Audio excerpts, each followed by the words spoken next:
la nature humaine d'Adam, alors qu'il vivait dans son innocence, il a endossé cette humanité 4000 ans après le péché. Ceux qui pensent que Jésus est venu avec l'humanité d'Adam avant le péché ont tort. Donc Jésus ne vient pas me sauver. Vous comprenez ça quand on comprend que Jésus a couru un risque. Et vous savez que Jésus pouvait pécher. Alors, il pouvait pécher. Mais par la grâce de Dieu, il n'a jamais péché. Et c'est là notre victoire. Donc Christ nous a sauvés, mes amis. On va lire le texte dans Romains, chapitre 3, versets 23 et 24. On va lire ça avec beaucoup d'attention. Romains 3, 23 et 24. Matthieu, Marc, Luc, Jean, Actes des Apôtres, Romains, le 6e livre du Nouveau Testament. Romains 3, verset 24, à la page 23 et 24, page 1135, et je lis ce qui suit. Car tous ont péché et sont privés de la gloire de Dieu, et ils sont gratuitement justifiés par sa grâce, par le moyen de la rédemption qui est en Jésus-Christ. Je le relis. Alors relisez-le, puis il y a une question qu'on va poser. Car tous ont péché et sont privés de la gloire de Dieu. Et ils sont gratuitement justifiés par sa grâce, par le moyen de la rédemption qui est en Jésus-Christ. Qu'est-ce qu'on a compris là? La Bible dit, car tous ont péché. Qui c'est là? Ce tous là, c'est qui? Non? C'est qui? L'humanité. Tous ont péché et on fait quoi?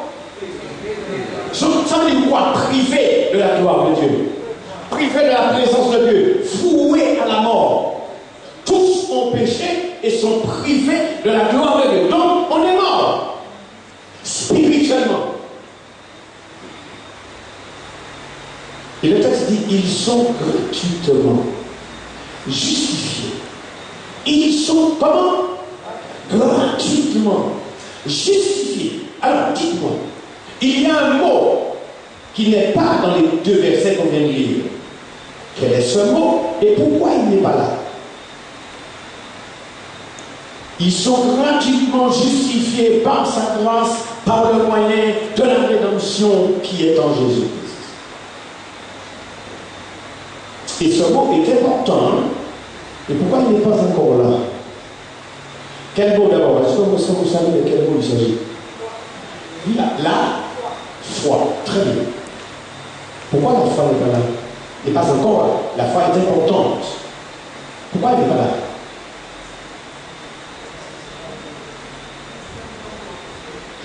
Regardez, analysez. Ils sont tous en péché et sont privés. Donc, comme on est? On est privé de la gloire de Dieu. Nous perdis, mes amis. Nous perdis. D'accord? Qui sont fait parole? Qui sont fait battre l'homme en bataille? L'homme mort. Rien du tout. Et ils sont gratuitement. Alors, ils sont gratuitement justifiés par quoi? Par sa grâce et ensuite par le moyen de la. Alors, non, il n'y a pas la foi là. Non, ils sont justifiés par sa grâce, par le moyen de la rédemption qui est en Jésus-Christ. Laissez-moi vous dire, dans la justification, il n'y a pas la foi. On va essayer de comprendre ça. C'est dans la sanctification qu'il y a la foi. Dans la justification, écoutez-moi bien, c'est Jésus qui donne ça sans notre accord. Et puis c'est quand Jésus l'a fait, il vous demande de croire. Il n'a pas qu'à nous croire, il fait. Il a fait une barre. Et puis il a où? On met la charrue avant les deux. Alors il faut qu'on travaille foi. Il faut qu'on travaille foi finalement. L'homme et l'enfant, quand il paie du bon Dieu, si mon ancienne, c'est grâce à foi. Désolé. Grâce mon Dieu. Miséricorde qui sauve et puis qu'à manteau, quoi ça nous fait mal. Parce que ce sont les humains qui fonctionnent autrement. Dieu ne fonctionne pas comme nous. Ils sont gratuitement justifiés par sa grâce, par le moyen de la rédemption qui est en qui? Parce que la justification vient uniquement de Jésus. L'homme n'a pas de part de ça. Puisque c'est la grâce de Dieu. Or, nous avons dit que la grâce de Dieu, c'est quoi? La grâce de Dieu, c'est recevoir ce que je ne mérite pas. Qu'est-ce que je ne mérite pas? Aidez-moi. La vie et la miséricorde ou la rédemption, c'est recevoir, ne pas recevoir ce que je mérite. Alors la grâce, recevoir ce que je ne mérite pas. Et la miséricorde de Dieu ou la rédemption, c'est ne pas recevoir ce que je mérite. Qu'est-ce que je mérite d'abord? Qu'est-ce que je ne mérite pas, mes amis? Je ne mérite pas Ou pas mériter ça, il faut pas faillir pour ça. C'est grâce mon Dieu qui décide ça. Et ça, faut nous dire merci mon Dieu pour ça. Et l'être humain doit le comprendre s'il veut vivre l'éternité avec Dieu. Comprendre que Dieu, par un être humain, il a décidé de sauver l'humanité et il l'a sauvé. Maintenant, quand il vous a sauvé et que vous ne croyez pas au salut qu'il vous a déjà donné, je prie ça. Il ne peut pas faire rien. Mais il ne peut pas nous croire avant et puis qu'il ait sauvé après. Allô? Il y a le monde? Elle a sauvé. C'est pas comme ça, c'est sa Bible la vie. Ils sont gratuitement justifiés par sa grâce. Mes amis, c'est là que la Bible explique ce que c'est que la grâce de Dieu. Mais la grâce de Dieu, c'est quelque chose que l'homme a du mal à saisir ça, parce que notre cerveau est dérangé. Le péché a tout dénaturé. Le disque dur n'existe plus. Le disque dur ne fonctionne pas bien. Il n'est pas bon. Il est déréglé. Donc, Jésus finit et puis mettant notre disque bon.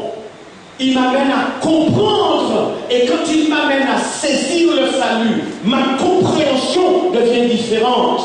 Ma vue, j'ai une autre vue sur la Bible, j'ai une autre écoute, j'ai un autre parler et un autre vécu, parce que Christ aura réglé ce problème dans ma tête.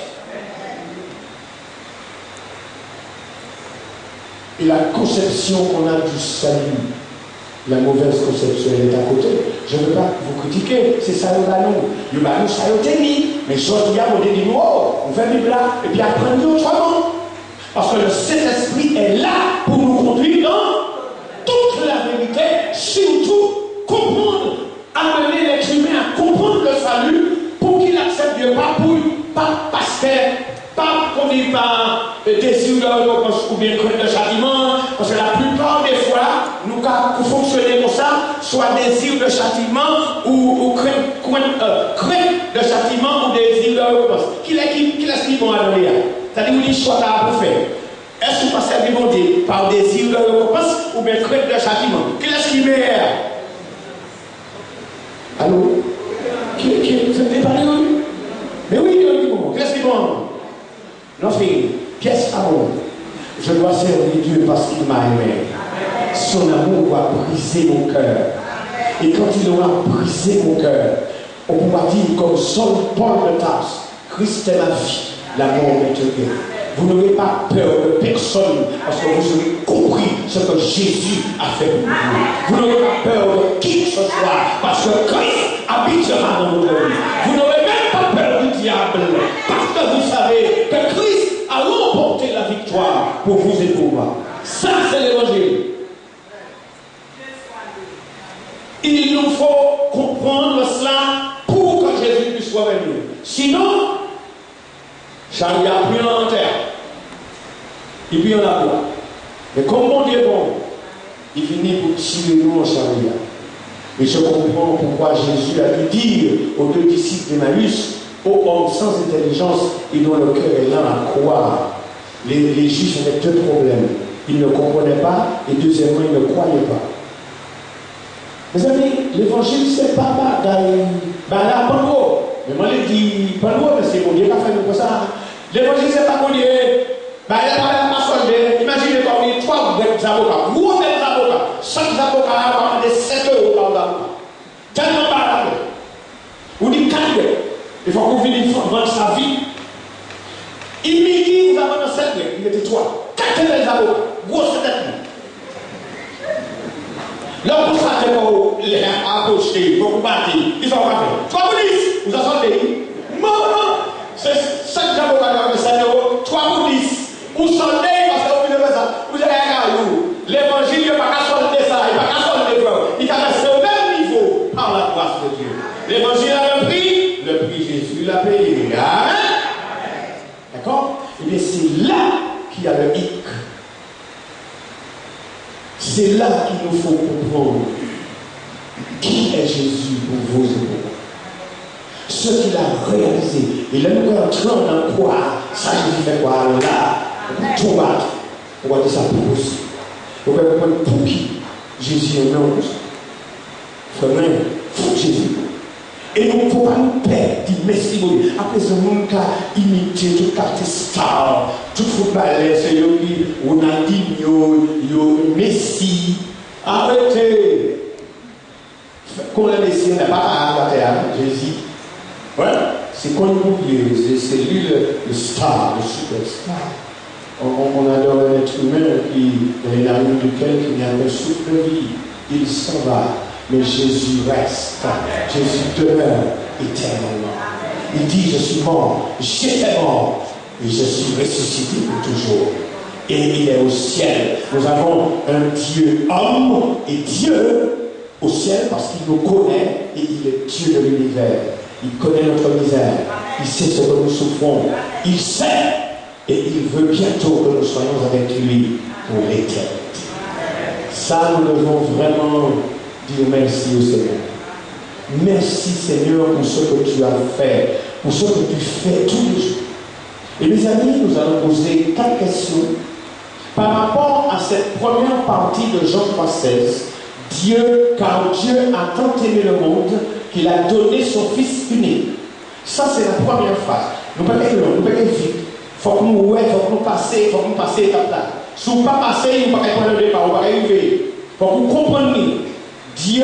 Car Dieu a tant aimé le monde qu'il a donné, qu'il a sauvé.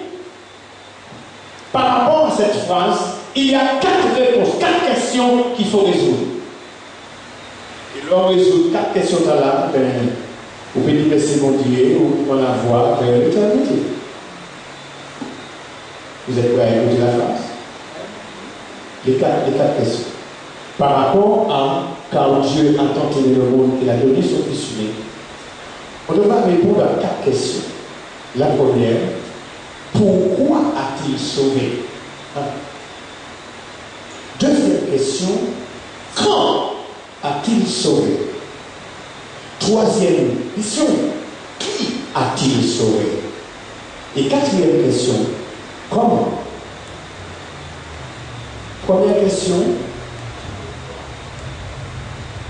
waouh! Pour qui il fait ça?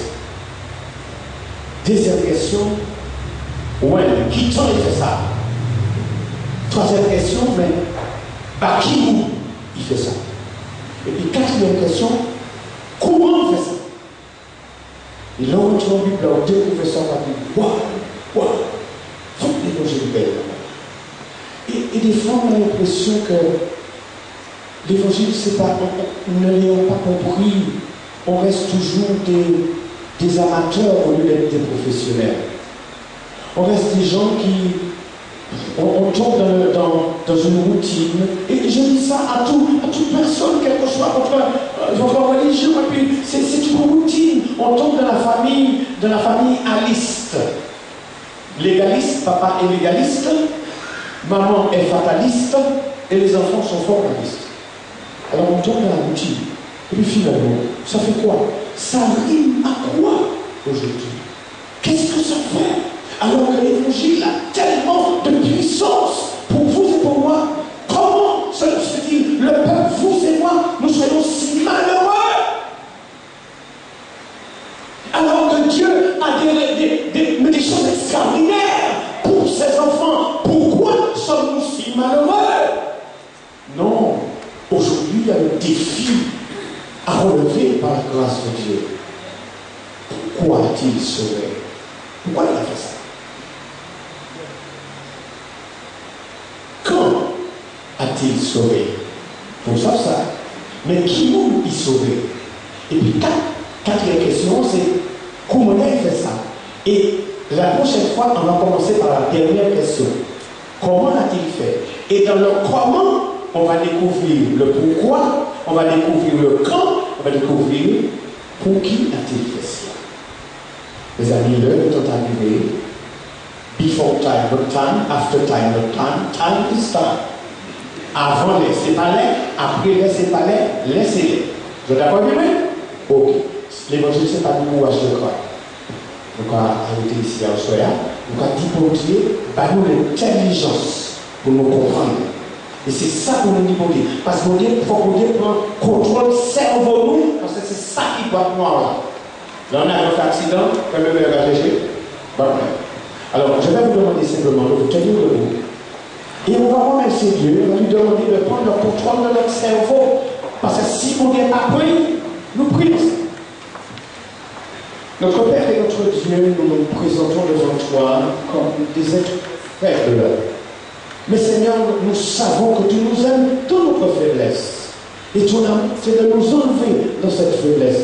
Ouvre notre intelligence et amène-nous à saisir les réalités éternelles pour que ton peuple soit prêt pour la seconde venue. Et les habitants de Saint-Joseph, de la Martinique et ailleurs, soient prêts pour l'éternité. Merci Seigneur de le faire. Renvoie-nous avec ta paix et ta bénédiction. Au nom de Jésus. On vous donne rendez-vous dimanche soir, bien sûr. Mais demain matin, on est ici, on adore. Oui, on a un dernier chant. Demain matin, on est ici pour adorer Dieu. Si ça vous en dit, vous pouvez venir également. Demain après-midi, on est là. Et puis, on va laisser le dernier chant. Et puis, on pourra se rendre à la maison.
Tu es mon secours, je veux te chanter.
Je disais qu'avant qu'il ne s'en aille, je dois vous dire que ces jeunes gens ont choisi de venir nous célébrer l'amour de Dieu avec nous ce soir et nous les remercions, nous remercions le Seigneur.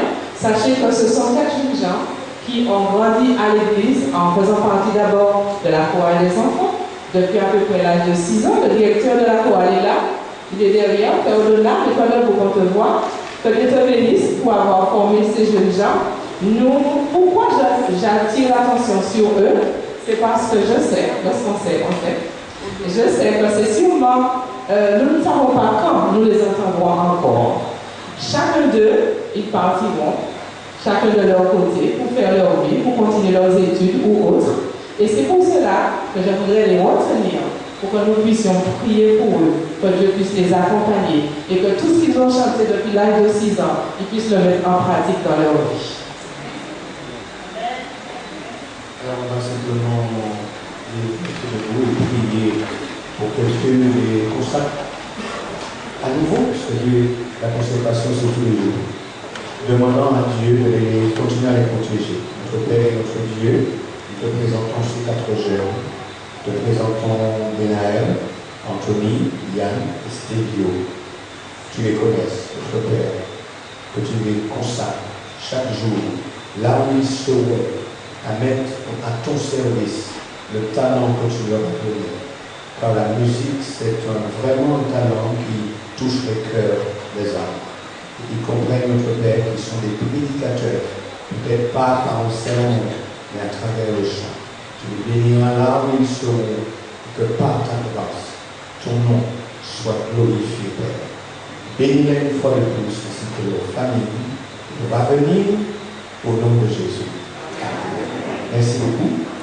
Rentrez chez vous, Chantal de Chantal, et on se reverra. On a dit demain matin, on est ici, et puis on se retrouve dimanche soir. Dimanche soir.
C'est